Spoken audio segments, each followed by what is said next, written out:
Okay, we have Iran attacking a U.S. military base in Qatar.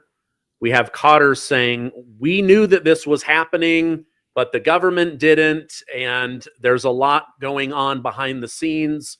President Trump is in the Situation Room.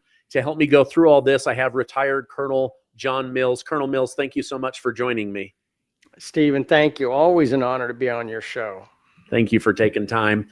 Okay, so Iran has attacked our base in Qatar, likely because of the size and the proximity to Iran. How do we respond to this? And then how does the government of Qatar respond to this, especially in light of the fact that they just committed $1.2 trillion to the U.S. economy and put in an order for $250 billion worth of U.S. Boeing airplanes? Your thoughts on the attack and their response? Well, first on the attack, it appears to be a bit of contrived street theater. Iran felt they had to do something. For whatever reason, they decided to hit back at the one Arab Gulf state that has been friendly to them, Qatar. It's an odd relationship as opposed to the other Arab Gulf states that are mortal enemies. Qatar has actually had a fairly amicable relationship, even though they're Sunni Muslim and their Shias over in Iran. So why would Iran attack the one country that is given it, that is at least has amicable relations? I think this is a lot of street theater. These were, I'm not even sure you'd call these, dignify what was fired by calling it a ballistic missile. They might have a ballistic trajectory, but these were suborbital. These were not going out into space ballistic missiles. These just fired in an arc. You'd call these in older days battlefield support rockets.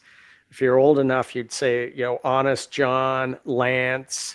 The Soviets had Frog. The Iranians have a bazillion homemade variants. I mean, they're bigger than bottle rockets, but they're. It also appears they actually notified Qatar in advance. Qatar is smaller, still has a lot of open desert space. So were they just firing? Now, to make it all the way across the Gulf at that point, you need about a 200-mile range, 150 to 200 mile. Well, but what's forgotten and oftentimes not known is there's a lot of little islands in the Gulf that are actually controlled by Iran. I think these rockets just as likely came from one of those closer islands. Now, Al Udeid is a huge air base. It's very modern. It's very heavily, fortified. All of the fast jets have very advanced shelters, hardened shelters to stay in.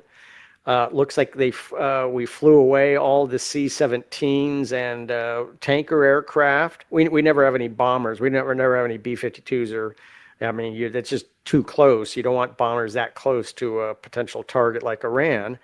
But it's very heavily, it's resilient. Most of the buildings are built reinforced concrete.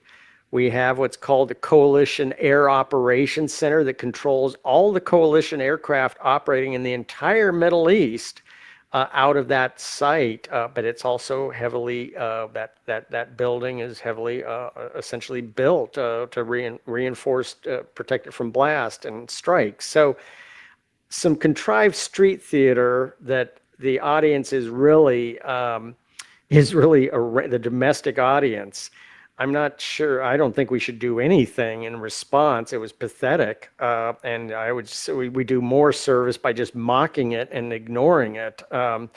So now, people are saying, well, everybody was flying their aircraft away from close by United Arab Emirates and Abu Dhabi. Well, yeah, anybody who's owned a civil airliner or, knows that the insurance rates blow through the roof when it might be damaged. So, of course, even if a civil airliner is sitting empty on the ground, the owner is going to be screaming at you and handing you a bill for the higher war risk insurance rate. So the first thing you do if you're a lessee or an operator or an owner of this aircraft, you get it out of there.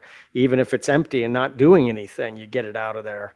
So that's the reason why everybody got their aircraft out. So because you're going to get hit with a 10-time increase in insurance rates for having your civil airliner in the combat zone. So the Iranian regime is teetering on the brink of collapse. This was role play acting. President Trump thanked the heads of Qatar, saying nobody was killed on the American side, nobody was killed on the Qatari side. Yes, there is some damage, but as you say, I'm also reading that they alerted the Qatari government, maybe not the U.S. government, that, hey, there's going to be missiles inbound. We're specifically hitting an area that's not super populated. So there's the theater of war, and then there's war theater. You're more thinking this is war theater? This is Iran trying to show something to those in Iran that are still paying attention to the regime. Okay. So at this point, how do you think Pete Hegseth, President Trump, they were in the Situation Room? Is it your belief that they're going to say, hey, they had to do something, but this situation is now over? I think from our perspective, the U.S. perspective, now I'm a mega America First person. I know there was a spectrum of views on the America First side, all the way from one side, those mega elements that want to create a hermetically sealed dome and live in it and never even acknowledge there's an outside world beyond our borders, and all the way over to a more hawkish side. But if you're hawkish, I'm not sure you really fit into the mega camp. I know there was a spectrum of views. I was very reserved about, I'm not read on to current intel. I don't know what's going on. I was very reserved about, go back to 1964 when we had to strike back for the Gulf of Tonkin, or at least the first Gulf of Tonkin that did occur. The second Gulf of Tonkin, not sure that actually did occur, but we're just bombing a bunch of low-level logistic sites where are not going to influence the outcome of the war. This was different. There were several differences this time. Here we had 3 very specific, very vulnerable targets that needed special purpose weapons to hit, to take them out. Okay, and the president and Secretary Hegseth were very clear. This was a very limited, very rarely have we ever been presented with such a singular target that, if taken out, would essentially end the nuclear program. Now, there's some debate and talk today. Well, they moved out enriched uranium. Well, okay, good luck with that. What are you going to do with a big pile of enriched uranium that you don't have the centrifuges to spin around and bring from 60 to 90% pure? You can't do a whole lot with it. So you have some truckloads of uranium. So what? There's you needed a lot of equipment, and we're being told that those 3 strikes, those 3 facilities were taken out.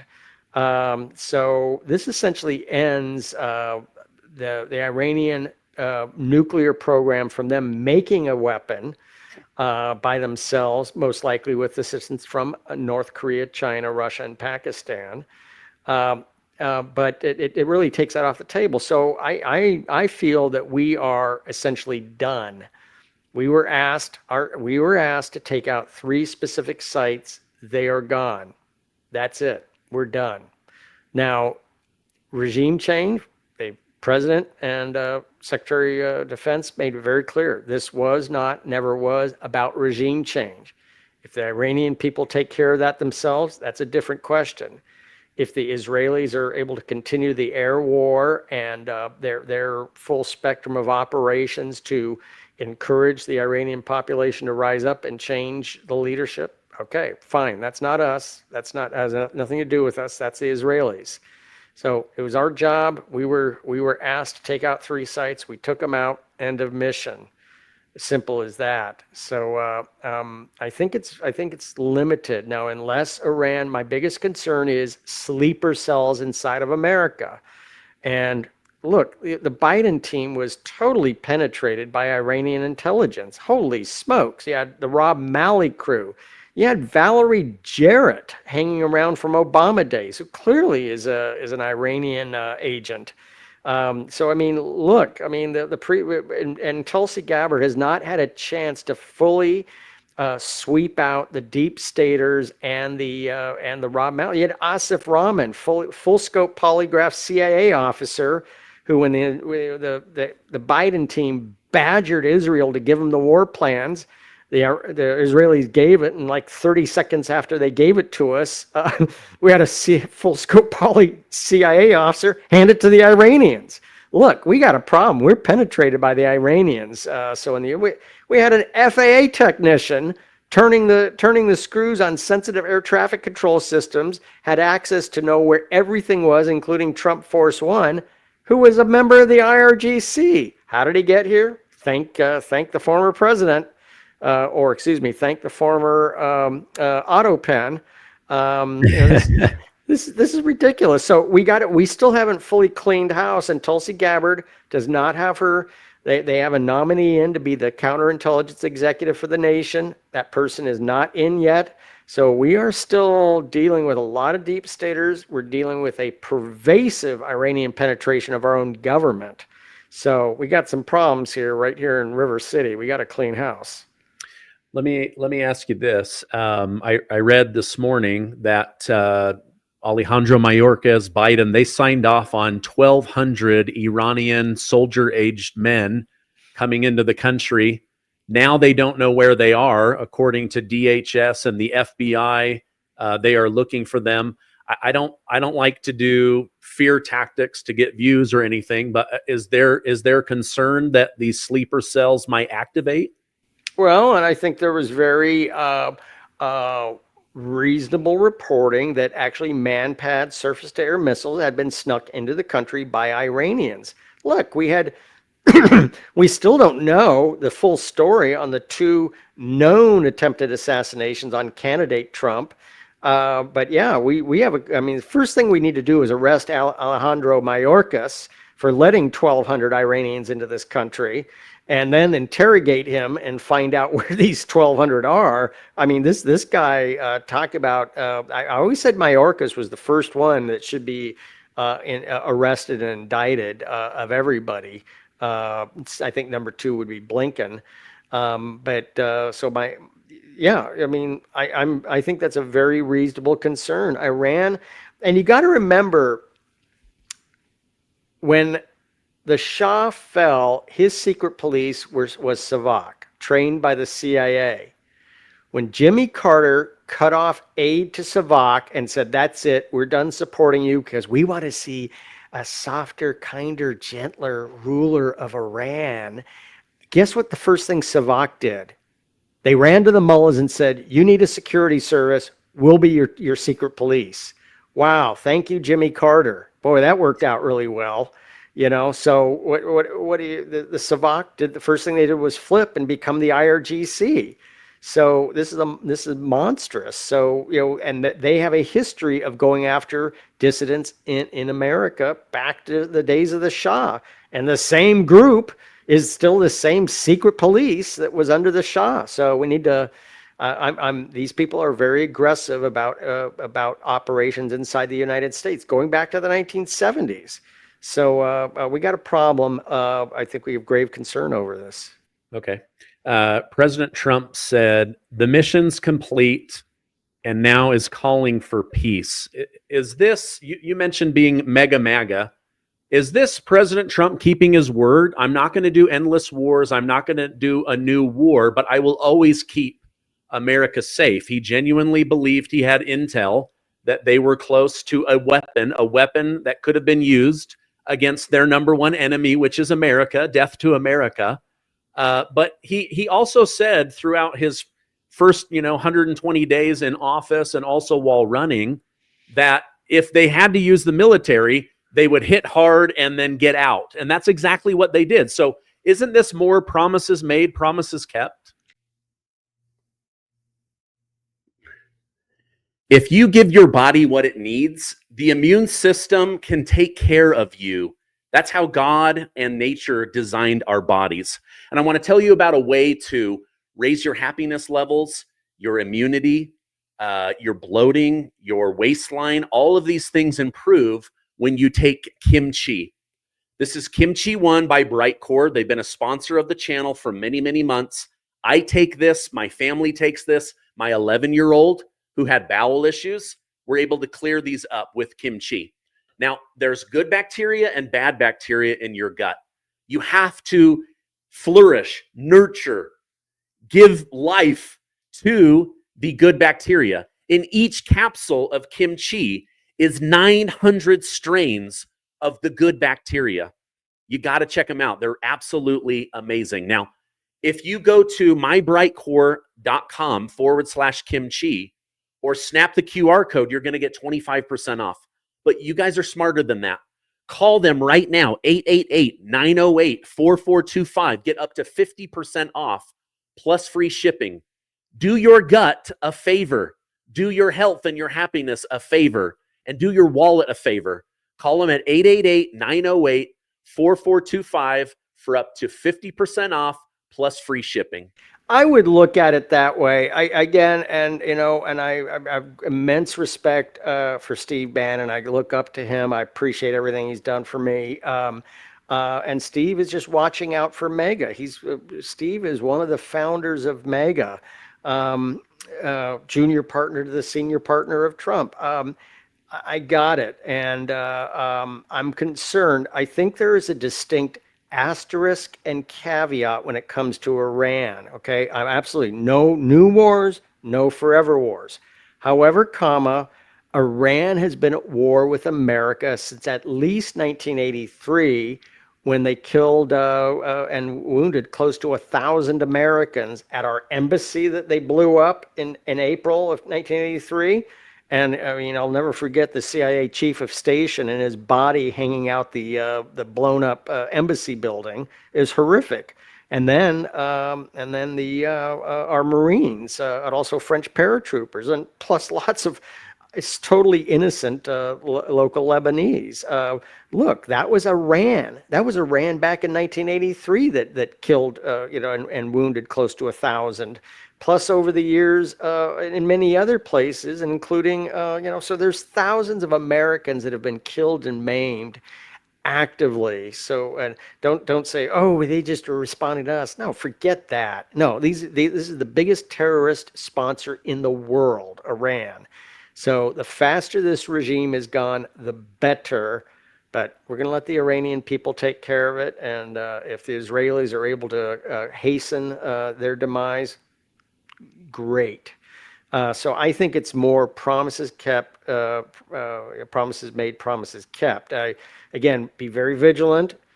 Rarely in history are you offered 3 juicy targets that are truly strategic, that if gone means the end of their program to develop nuclear weapons. And that doesn't, I've always been concerned that they've already have rudimentary weapons provided by North Korea, Pakistan, mainly North Korea and Pakistan. I know the Pakistanis get a little upset when I mention that. I'm sorry. If they're concerned about that, they need to get their nuclear program under control. I think it's not, for 30 years we've been talking about this. I can't believe that a North Korean Pakistani developed nuke hasn't already been has not already traveled to Iran after 30 years. So I think that's a possibility and concern. But this is there's a significant asterisk and caveat. Iran has been at war with us. Iran has killed thousands and maimed thousands of Americans. So this is a bit different. They've been at war with us. We just shut down their nuclear program. Okay. Let me ask you this. Do you think one of the reasons they gave the Qatari government a heads up, they also hit a non-populated area is that President Trump would have had a very different response this morning had he woke up to dead American soldiers. Oh yeah, this is again, this is like almost a soccer level theatrics where they pretend to push a player, the player pretends to fall down, hold their leg, and the referee holds up a yellow card. I mean, this was again, I wouldn't even dignify what was fired with calling it a ballistic missile, although you could say technically it was a ballistic missile. These were battlefield support rockets, okay? So, yeah, this was, yeah, this, and I think the best response here is to do nothing and just make fun of them. Okay. Let me pull this up on the screen for us to look at. This is breaking news. President Trump says, "Congratulations, world. It's time for peace." The U.S. dropped bunker busters on 3 nuclear sites deep in Iran's serious firepower, no subtlety. Iran responded with a grand total of 14 missiles towards U.S. bases, mostly all Udeid in Qatar, but all but one were shot down, and that one flew off in a non-threatening direction. And here's the kicker. Iran apparently gave a heads up before the strike. U.S. troops were already on alert. No deaths, no injury, minimal damage. Trump's calling Iran's response very weak and thanking them for courtesy. He's been calling for peace and harmony in the region. In diplomatic speak, that's called saving face. Loud, dramatic, but deliberately limited. Is this going to put us on the path to peace, which is what Trump's been saying he wants for over a decade? Well, yeah, I here's the challenge with and things that have changed. Iran only exists at this point in time because of China. China buys 100%. Now, the Wall Street Journal said 90%. The other 10% goes on the black market and is bought by China anyway. So I thought those were bad numbers by Wall Street Journal. It's 100%. All of this is illegal. All of this happens because the Biden team you can sanction all day long, but a sanction doesn't mean anything unless you enforce the sanction. And the Biden team would would just hurl endless sanctions and never enforce them. No, we've been a little busy. The Trump team hasn't really spun up yet to enforce the sanctions, but all we have to do is park a few naval assets in the Strait of Hormuz and start sinking ghost tankers bound for China, and it's over. China buys 100%. They buy it at a huge discount. From Iran, that is 25% of their entire energy comes from Iran. 25%. Just look at any of us, if we took a 25% hit in pay, salary, or the source of a supply of something. So China is very vulnerable. They need that oil. They're trying to build an iron triangle of pipelines between China, Iran, and Russia, and they can't have Iran drop out. Iran also is their proxy of violence, using Iran's proxy of Hamas, Hezbollah, and the Houthis. And Hamas and the Hezbollah are essentially gone, so it's down to what's left of the Houthis. So Iran has no proxies to throw at it. China's trying to throw their proxy of Iran, telling them at the end of a bayonet, keep going. So Iran is really in between a rock and a hard place, and there's a huge amount of Chinese advisors in Iran. One big concern is there's a very steady air bridge, a mini Berlin airlift going on right now between China and Iran, using 747s, old 747s, which you can buy dirt cheap on the market because it's become a legacy aircraft, but a lot of them are low mileage and actually relatively, just airlines don't want them anymore. Guess what? China very likely has been buying them up on the used market. They're low mileage, very good aircraft, and they're flying regularly into and out of Iran. The nanosecond we get an inkling that there's a nuke on those that they're delivering to Iran, we need to start shooting every one of those 747s down. Israel will probably beat us to it, though. Yeah. I imagine China is smarter than to attempt that, but they do have a lot on the line when it comes to oil. Let me ask you this. I'm reading that Supreme Leader, what he calls himself, Khamenei, he has gone into hiding. He is terrified of being assassinated. Is that not from the American government, but maybe by his own people that seek to overthrow him? Or would that be Israel that he's afraid of? I think all of the above. I think he's most terrified of his own people. The Shah's son had made an announcement today. I thought it was pretty remarkable. I'm old enough. I remember the days of the Shah, and he's essentially said, that he will give mercy and a fair trial to the Supreme Leader if he steps down now. And he says, that's far more than the Supreme Leader gave to many Iranians that were executed, tortured and executed. So I think it's very interesting, the reappearance of the Shah's son and the Crown Prince. I think that just may be an answer. I'm old enough, I remember those days. And, everybody, Carter, we're going to cut off the CIA support to Savak. Everything will be so much better because the students will rise up. The middle class will rise up. Yeah, as soon as he cut off the aid, guess what? Savak ran to the Ayatollahs and said, we'll be your private, we'll be your secret police thugs. Yeah, that worked out great. So they just maintained power, essentially. I don't see that happening this time. I don't see that happening. I mean, I think the Supreme Leader, I don't think the Iranian people have gone through 40 years of hell under this tyrannical, vicious, bloody regime. I think it's, I don't like to talk in terms like this, but I think it's payback time.